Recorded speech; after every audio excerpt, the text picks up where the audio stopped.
Vamos seguir com o livro A História da Igreja.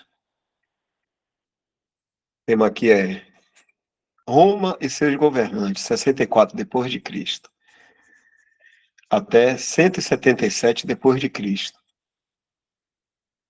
Lê um pouquinho antes, né? Porque aqui parece que tá tendo um segmento. Vou ler a partir daqui. Tácito, um historiador romano daqueles dias e considerado um dos mais preciosos de sua época, nos conta das 14 áreas nas quais Roma era dividida, apenas 4 permaneceram inteiras. 3 foram reduzidas a cinza, e dos 7 restantes, restou nada mais que um monte de casas destroçadas em meio às ruínas. O fogo se alastrou furiosamente por 6 dias e 7 noites. Palácios, templos, monumentos, as mansões dos ricos e as habitações dos pobres pereceram nesse fogo fatal. Mas isso não era nada comparado aos sofrimentos dos habitantes. As doenças da idade, a fraqueza dos jovens, o desamparo dos doentes, os pavorosos gritos de lamentação das mulheres. Tudo se somava à miséria desta cena terrível. Alguns se esforçaram para prover para si mesmos, outros para salvar seus amigos, mas nenhum lugar de segurança podia ser encontrado. Para qual caminho se virar ou que caminho tomar, ninguém podia dizer. O fogo se alastrava por todos os lados, de modo que um grande número de pessoas caíam prostradas nas ruas, lançando-se a uma morte voluntária, e pereciam nas chamas. Como a gente não lê aqui um pouco antes, deixa eu ver se tem alguma referência de como começou esse incêndio. Acho que está aqui, né?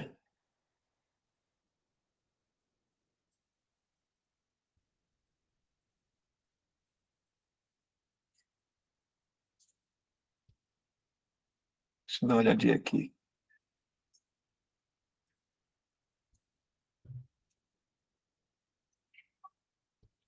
Deixa eu ler essa parte aqui, né?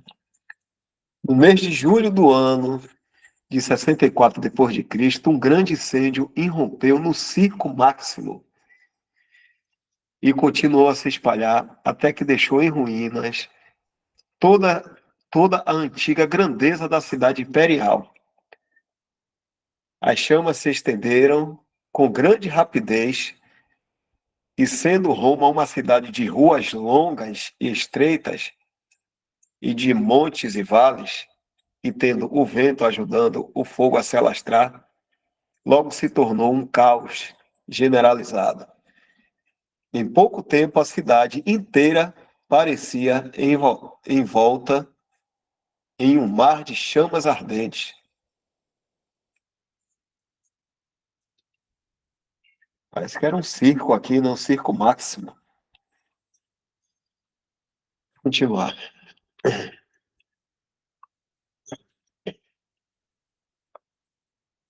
Aqui.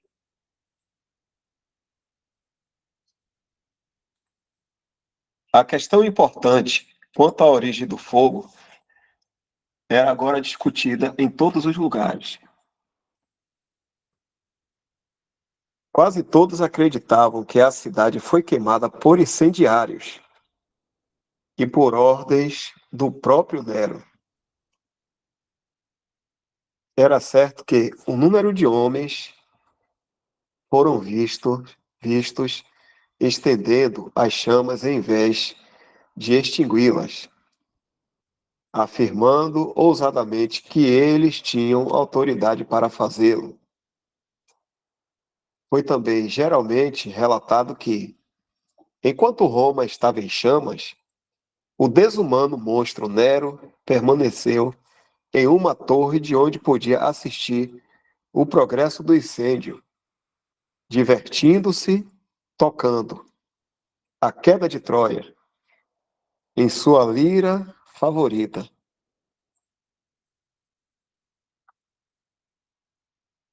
Muitos de nossos leitores, sem dúvidas, devem estar se perguntando qual poderia ser o objetivo de Nero ao incendiar a maior parte de Roma.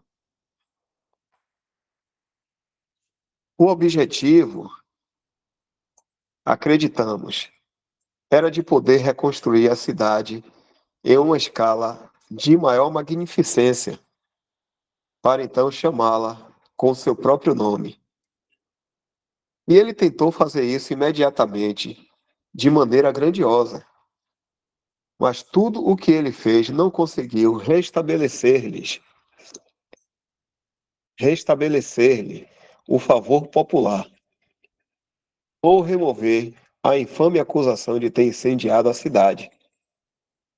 E quando toda a esperança de obter o favor, tanto das pessoas quanto dos deuses, se acabou, ele partiu para o plano de passar a culpa que tinha para outros.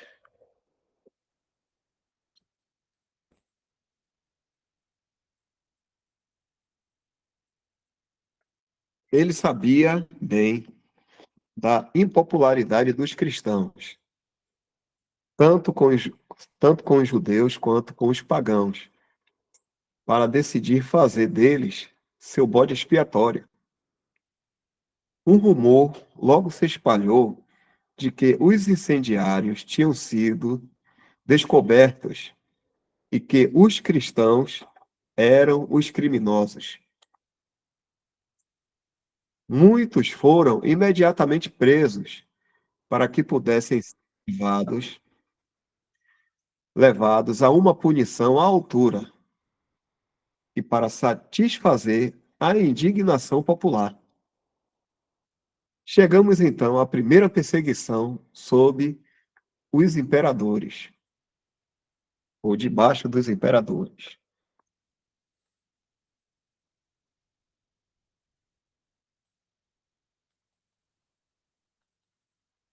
A primeira perseguição sob os imperadores. Aqui podemos fazer uma breve pausa para contemplar o progresso do cristianismo e o estado da igreja em Roma nessa época. Muito cedo, e sem o auxílio de qualquer apóstolo, o cristianismo tinha encontrado o seu caminho até Roma. Sem dúvida, deve ter sido primeiramente levado por alguém que tinha se convertido por meio da pregação de Pedro no dia de Pentecoste. Dentre, dentre seus ouvintes, temos expressamente mencionados forasteiros romanos, tanto judeus como prosélitos. Atos 2, versículo 10. E Paulo, em sua epístola àquela igreja, dá graças a Deus, porque em todo o mundo é anunciada a vossa fé. Romanos 1:8. E em suas saudações, ele fala de Andrônico e Júnias, seus parentes e companheiros de prisão, que eram homens que se distinguiam entre os apóstolos e cuja conversão foi anterior à sua própria. Romanos 16:7. Mas grandes maravilhas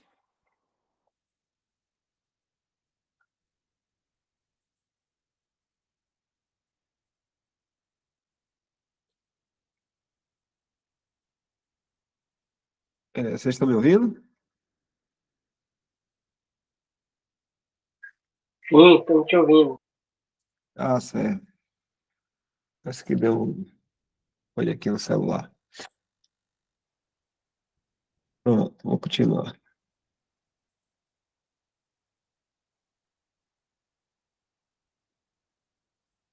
Aqui. Mas grandes maravilhas tinham sido escritas pelo Evangelho no decorrer de 30 anos. Os cristãos tinham se tornado um povo marcado, separado e peculiar. Eles eram agora conhecidos como perfeitamente distintos dos judeus e amargamente negados por eles. Os trabalhos de Paulo e seus companheiros durante os 2 anos de seu aprisionamento eram, sem dúvida, abençoados pelo Senhor para a conversão de muitos. Tanto que os cristãos, nesse tempo, não formavam uma comunidade secreta ou inconsiderada, mas uma que era conhecida por ter em seu meio tanto judeus quanto gentios de todas as classes e condições, desde membros da família imperial até escravos fugitivos. No entanto, seu sofrimento presente, como vimos, não era pelo cristianismo que professavam. Eles foram, na verdade, sacrificados por Nero para apaziguar a fúria popular e para se reconciliar com suas divindades ofendidas. Essa foi a primeira perseguição oficial aos cristãos. E por algumas de suas características, ela se destaca dentre os anais da barbaridade humana, uma crueldade inventiva procurava novas formas de tortura para saciar o sanguinário Nero, o imperador mais cruel que já reinou. Os calmos, pacíficos e nocivos seguidores do seu Jesus eram costurados nas peles de feras selvagens e rasgados por cachorros.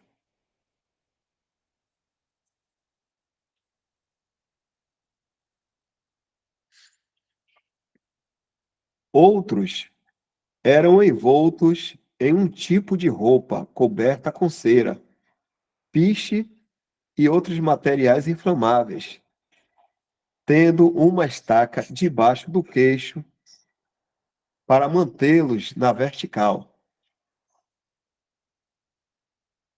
sendo então incendiados quando chegava a noite, para que servissem de tocha nos jardins públicos, para divertimento dos populares.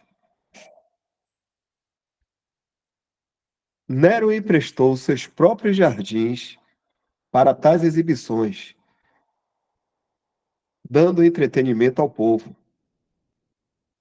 Ele tomava parte ativa nos próprios jogos, algumas vezes se misturando à multidão a pé, e às vezes assistindo o horrível espetáculo, o horrível espetáculo de sua carruagem. Mas o povo, mesmo acostumado a execuções públicas e espetáculos de gladiadores, começou a se compadecer pelas crueldades sem precedentes infligidas contra os cristãos. Eles começaram a perceber que os cristãos sofriam, não pelo bem público, mas para gratificar a crueldade de um monstro. Contudo, por mais terrível que fosse a morte, ela logo terminaria. E para os cristãos, sem dúvida, seria então o momento mais feliz de sua existência. Muito, mas muito tempo antes que as luzes se apagassem no jardim de Nero, os mártires, os mártires já tinham chegado ao seu lar e descanso no florescente jardim das eternas delícias de Deus.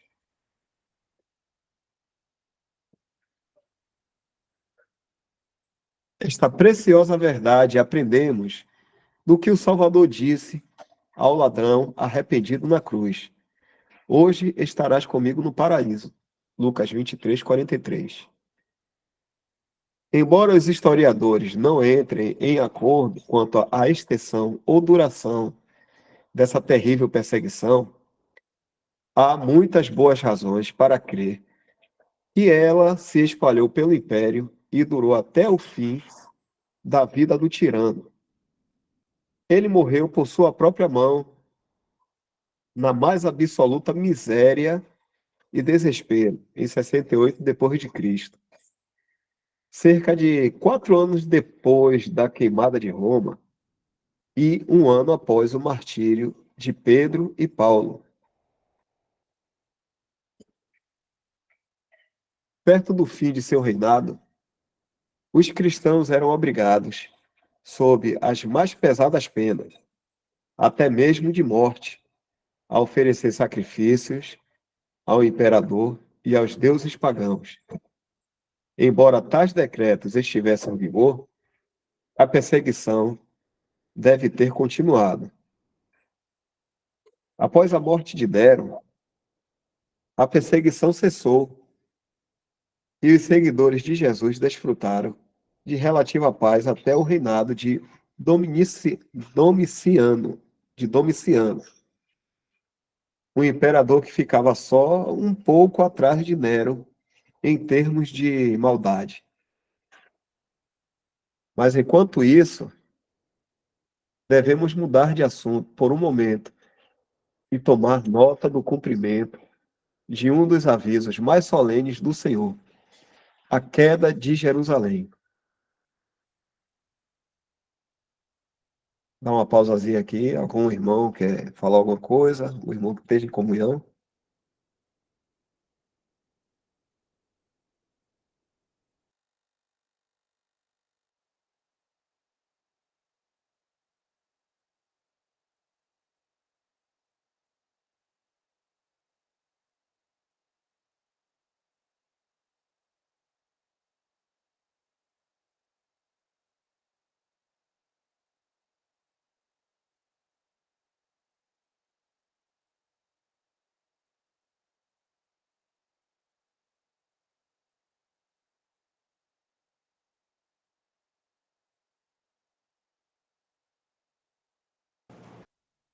Vamos lá. A queda de Jerusalém, 70 depois de Cristo. A dispersão dos judeus e a total destruição de sua cidade e templo são os próximos eventos a se considerar no restante do primeiro século. Embora, estritamente falando, essa terrível catástrofe não faça parte da história da Igreja, e sim da história dos judeus. No entanto, pelo fato de ter sido um cumprimento literal da profecia do Salvador, e que afetou de imediato aqueles judeus que eram cristãos, esse evento merece um lugar em nossa história. Os discípulos, antes da morte e ressurreição de Cristo, eram fortemente judaicos em todos os seus pensamentos e associações. Eles conectavam o Messias ao templo.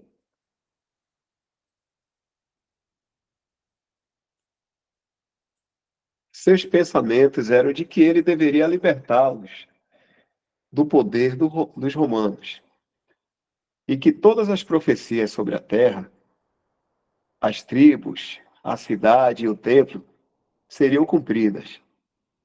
Mas os judeus rejeitaram o próprio Messias e, consequentemente, todas as suas próprias esperanças e promessas nele.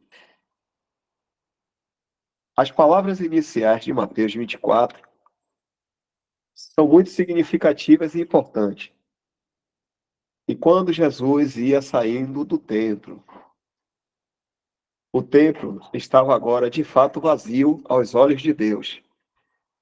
Tudo o que dava valor a ele ali agora se foi. Eis que a vossa casa vai ficar-vos deserta. Mateus 23, 38. Ela agora estava pronta para a destruição. Só um momento.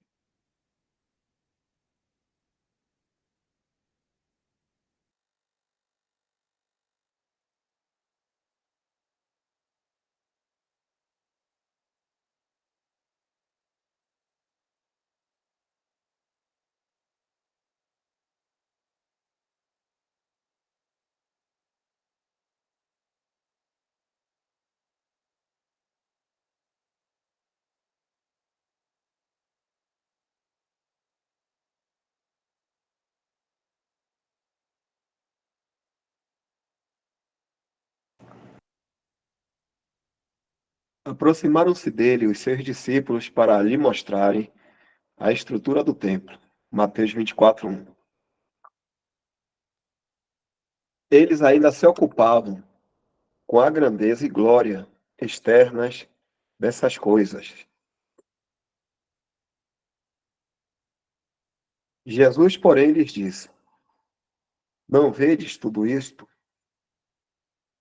Em verdade vos digo que não ficará aqui pedra sobre pedra que não seja derrubada. Mateus 24, 2. Essas palavras foram literalmente cumpridas pelos romanos há cerca de 40 anos depois de terem sido faladas. E da mesma maneira que o Senhor predisse: Porque dias virão sobre ti em que os teus inimigos te cercarão de trincheiras e te sitiarão e te estreitarão de todos os lados e te derrubarão a ti e aos teus filhos que dentro de ti estiverem, e não deixarão em ti pedra sobre pedra, pois que não conheceste o tempo da tua visitação. Lucas 19, 43 a 44. Depois dos romanos terem experimentado muitas decepções e derrotas na tentativa de abrir uma brecha nas muralhas, por causa da desesperada resistência dos judeus insurgentes, e embora houvesse pouca esperança de tomar a cidade, Tito, mesmo assim, convocou um conselho de guerra. Dois planos foram discutidos: invadir violentamente a cidade imediatamente, consertar os aparatos militares e reconstruir as máquinas, ou sitiar e induzir a fome na cidade para forçar a rendição. A última foi a preferida, e todo o exército foi colocado para entrincheirar toda a cidade. Mas o cerco foi longo e difícil. Durou da primavera até setembro. E durante todo o tempo, as mais sem precedentes miséria de todo tipo foram experimentadas pelos sitiados. Mas afinal chegou o fim, quando tanto a cidade quanto o templo estavam nas mãos dos romanos. Tito estava ansioso para tomar o magnificente templo e seus tesouros. Mas, contrários às suas ordens, um soldado, montado nos ombros de um de seus camaradas, ateou fogo em uma pequena porta dourada no pátio exterior. As chamas logo se espalharam. Tito, vendo isto, correu ao lugar o mais rápido que pôde. Ele gritou, fez sinais para seus soldados, para que extinguissem o fogo. Mas sua voz foi abafada e seus sinais não foram percebidos em meio à terrível confusão. O esplendor do interior do templo o encheu de admiração. E como as chamas ainda não tinham chegado ao lugar santo, ele fez um último esforço para salvá-lo.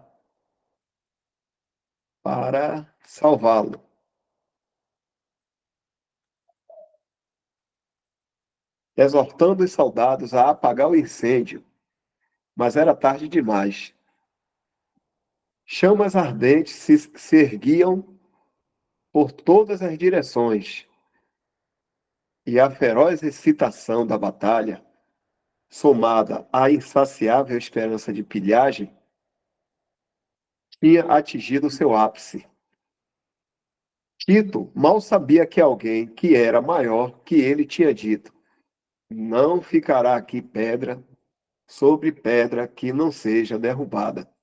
Mateus 24:2.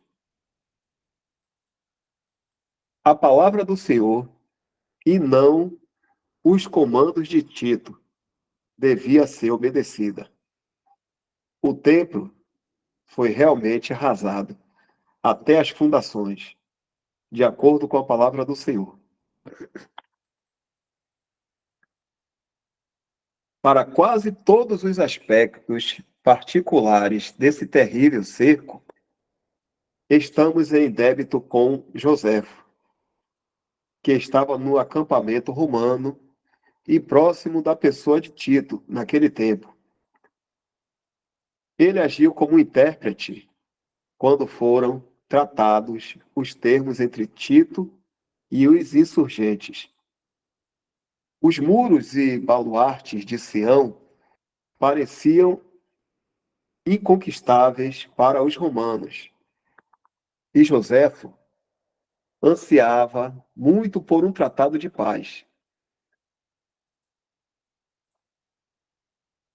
No entanto, os judeus rejeitavam cada proposta, até que os romanos finalmente triunfaram. Ao entrar na cidade, Joséfo nos conta que Tito se encheu de admiração pela sua força.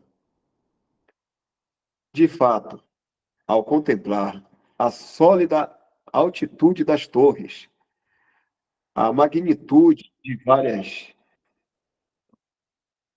várias das pedras e a precisão de suas junções, e ao ver quão grandes eram uma amplitude e quão vasta a sua altura, claramente exclamou Tito: lutamos com Deus do nosso lado. E foi Deus quem derrubou os judeus daqueles baluartes.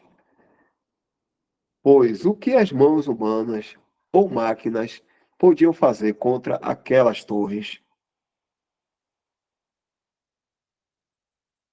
Tais foram as confissões do general pagão. Certamente deve ter sido o cerco mais terrível de toda a história do mundo registrada.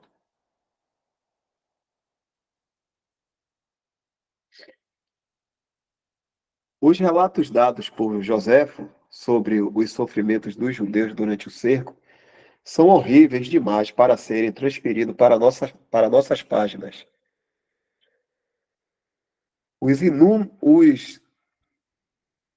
números que pereceram sob Vespasiano no país e sob Tito na cidade, no período de 67 a 70 depois de Cristo, por fome, facções internas e pela espada romana, chegou à casa de 1 350.460. Acho que ele acerta aqui esse número. Se eu não li, me corrijam, né? Além de 100.000 vendidos como escravos. Infelizmente, essas foram as horríveis consequências da incredulidade e desdém aos apelos solenes, ternos e afetuosos de seu próprio Messias. Podemos imaginar as lágrimas do Redentor derramadas sobre a cidade amada? E podemos imaginar as lágrimas dos pregadores de hoje em dia, enquanto apela a amados pecadores em vista da vinda e dos juízos eternos? Certamente é de se maravilhar o fato de que tantas lágrimas sejam derramadas por causa de pecadores imprudentes, descuidados e perdidos. Há que corações sintam como sentiu o Salvador, e que olhas, e que olhas, e que olhos, né? E que olhos chorem como os dele, que devem ser olhos. Os cristãos com o que temos mais especialmente que tratar, lembrando-se, um momento, lembrando-se do aviso do Senhor, em grupo deixaram Jerusalém antes do cerco ser formado. Deixa eu ver aqui a nota também primeiro. Ah, sim, é só uma recomendação aqui. Veja a História dos Judeus, de Dean Milman, livro 16, volume 2, página 380. Então, continua. Os cristãos com que temos mais especialmente que tratar, lembrando-se do aviso do Senhor, em grupo deixaram Jerusalém antes do cerco ser formado.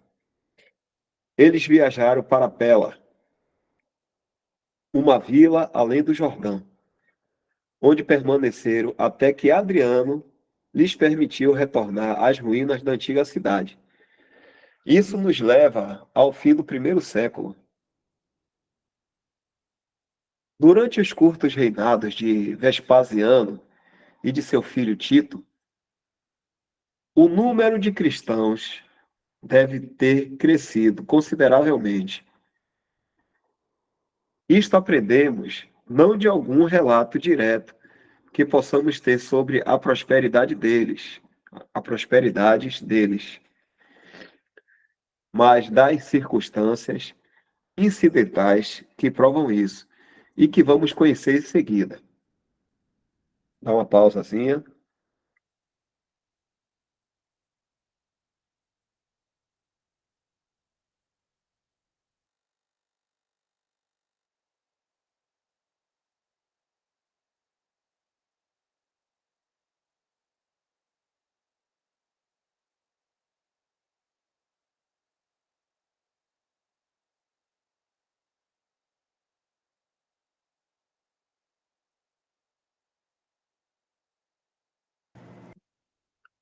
O cruel reinado de Domiciano. Domiciano, o irmão mais novo de Tito, ascendeu ao trono em 81 depois de Cristo. No entanto, ele tinha um temperamento totalmente diferente de seu pai e de seu irmão. Estes toleravam os cristãos, mas ele os perseguia.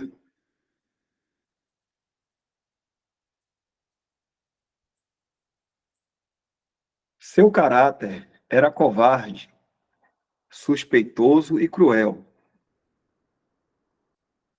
Ele levantou uma perseguição contra os cristãos por causa de um certo temor vago e supersticioso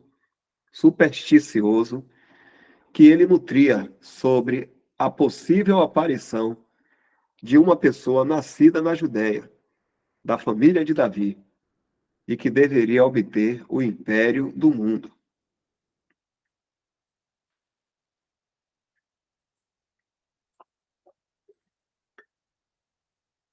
Domiciano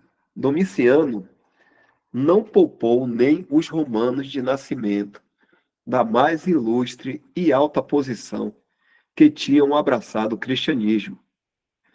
Alguns foram martirizados de imediato, outros foram banidos para serem martirizados no exílio.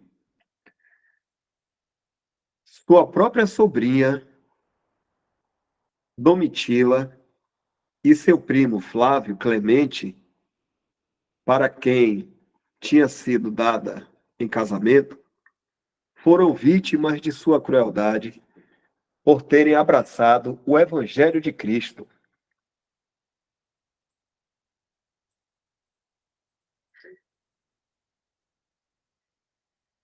Assim vemos que o cristianismo, pelo poder de Deus, apesar de exércitos e imperadores, fogo e espada, estava se espalhando, não apenas entre os de classe média e baixa, mas também entre as classes mais altas.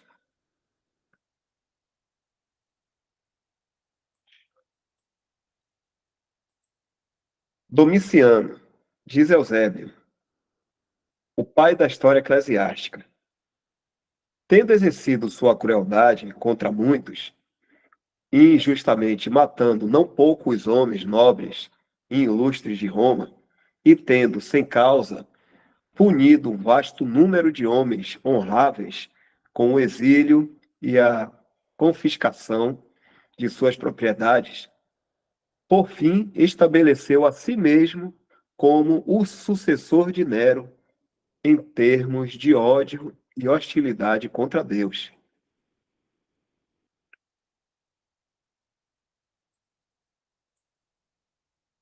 Ele também seguia Nero ao endeusar a si mesmo. Ele comandou, ele comandou que sua própria estátua fosse adorada como um deus. Reviveu a lei da traição e pôs em temeroso vigor suas terríveis provisões. Sob tais circunstâncias, cercado de espiões e informantes, quão terrível deve ter sido essa segunda perseguição aos cristãos. Veja História Romana, Enciclopédia Britânica, volume 19, página 406.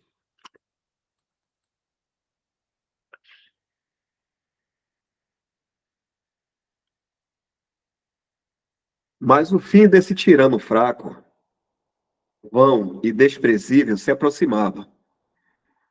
Ele tinha o hábito de escrever em um rolo os nomes daquelas pessoas que ele destinava à morte, mantendo-o cuidadosamente aos seus próprios cuidados, e de modo a desviar a atenção de suas futuras vítimas, ele os tratava com a mais lisonjeira atenção. Mas esse rolo fatal foi um dia tomado de debaixo de uma almofada em que ele estava dormindo por uma criança que estava brincando no apartamento, que então o levou à imperatriz. Ela foi atingida com um espanto e alarme ao encontrar seu próprio nome na lista negra, juntamente com os nomes de outros que eram aparentemente elevados em seu favor.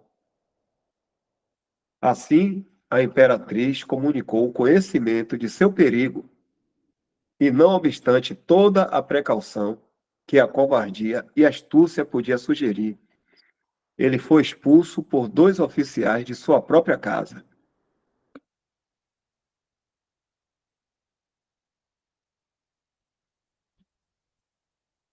o curto, porém pacífico reinado de Nerva. No mesmo dia da morte de Domiciano, Nerva foi escolhido pelo Senado para ser o imperador em 18 de setembro de 96 depois de Cristo. Ele era um homem de reputação irrepreensível. O caráter de seu reinado foi o mais favorável para a paz e prosperidade da Igreja de Deus. Os cristãos que tinham sido banidos por Domiciano foram chamados de volta, e recuperaram suas propriedades confiscadas. O apóstolo João retornou de seu banimento na ilha de Patmos, retornando ao seu lugar de serviço entre as igrejas na Ásia. Ele viveu até o reinado de Trajano, quando, em idade avançada de cerca de 100 anos, adormeceu em Jesus. Olha que interessante, João. Eu achava que João tinha encerrado sua carreira na ilha de Patmos. Não sei se outros irmãos pensavam isso aí também. Vou ler essa parte aqui de novo. O apóstolo João retornou de seu banimento na ilha de Patmos, retornando ao seu lugar de serviço entre as igrejas na Ásia.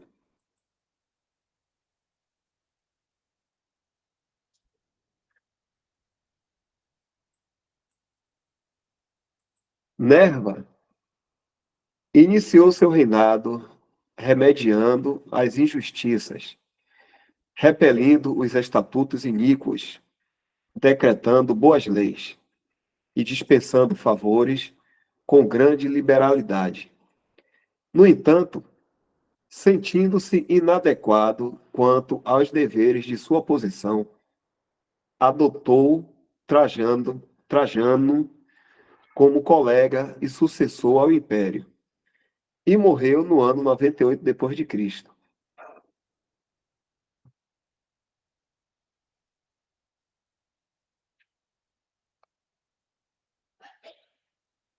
A condição dos cristãos durante o reinado de Trajano, 98 a 117 depois de Cristo.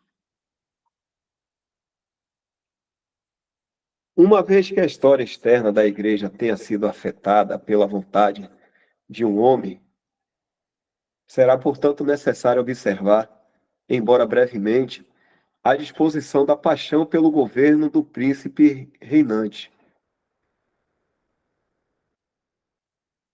A condição dos cristãos em todo lugar dependia, em grande parte, daquele que era o mestre do mundo romano.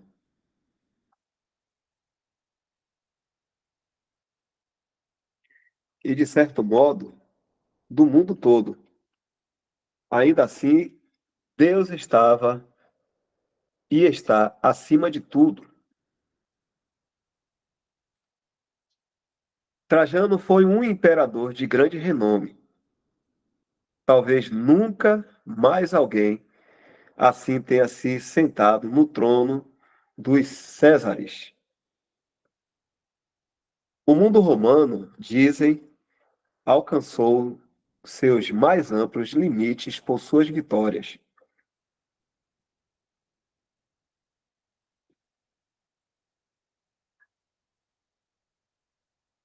Ele fez com que o terror das armas e da disciplina romana fossem sentidas nas fronteiras, como nunca antes tinha sido feito.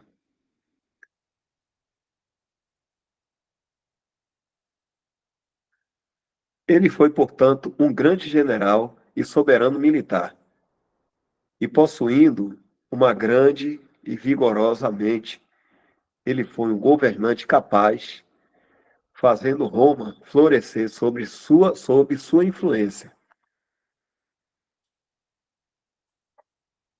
No entanto, na história da igreja, Essa personagem aparece em uma luz menos favorável. Ele tinha um preceito confirmado contra o cristianismo e sancionou a perseguição aos cristãos. Alguns dizem que ele anelava a extinção desse nome. Esta é a mancha mais profunda que repousa sobre a memória de Trajano.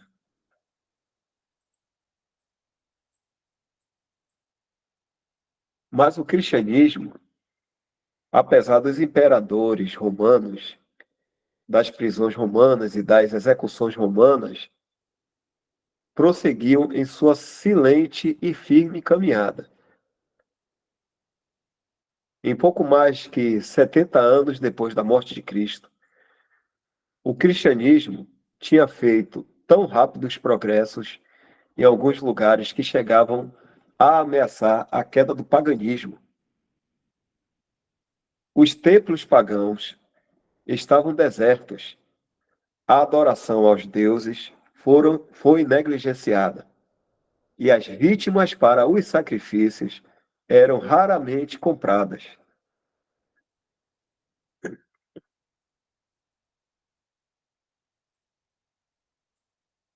Isto, naturalmente, levantou um clamor popular contra o cristianismo, assim como houve em Éfeso. E não, e não somente há o perigo de que a nossa profissão caia em descrédito, mas também de que o próprio templo da grande deusa Diana seja estimado em nada. Atos 19, 27. Aqueles cujo sustento dependia da adoração das divindades pagãs lançavam muitas e graves acusações contra os cristãos perante os governantes. Isto aconteceu mais especialmente nas províncias asiáticas, onde o cristianismo foi mais prevalente. Por volta do ano 110, muitos cristãos foram então levados perante o tribunal de Plínio, o jovem, o governador de Bitínia e Ponto. Mas Plínio, sendo naturalmente um homem sábio, cândido e humano, teve o cuidado de se informar sobre os princípios e práticas dos cristãos. Quando ele descobriu que muitos deles foram condenados à morte, não tendo nada que os condenasse por qualquer crime público, ele ficou imensamente embaraçado.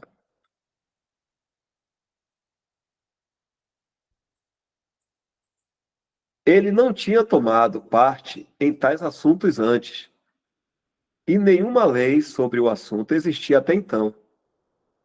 Os decretos de Nero tinham sido repelidos pelo Senado, e aqueles de Domiciano pelo seu sucessor, Nerva. Sob tais circunstâncias, Plínio buscou o conselho de seu mestre, o imperador Trajano. As cartas que eles trocaram, sendo justamente consideradas como os mais valiosos registros da história da Igreja durante aquele período, merecem um lugar em nosso livro. Mas podemos apenas transcrever uma parte da celebrada Epístola de Plínio, e principalmente aquelas partes que se referem ao caráter dos cristãos e à extensão do cristianismo. Irmãos, como já vai dar 9h28, eu acho que podemos deixar para a próxima semana, a gente ver esse assunto aqui. Carta de Plínio ao imperador Trajano. Trajano, ok? Já vai dar 9h30.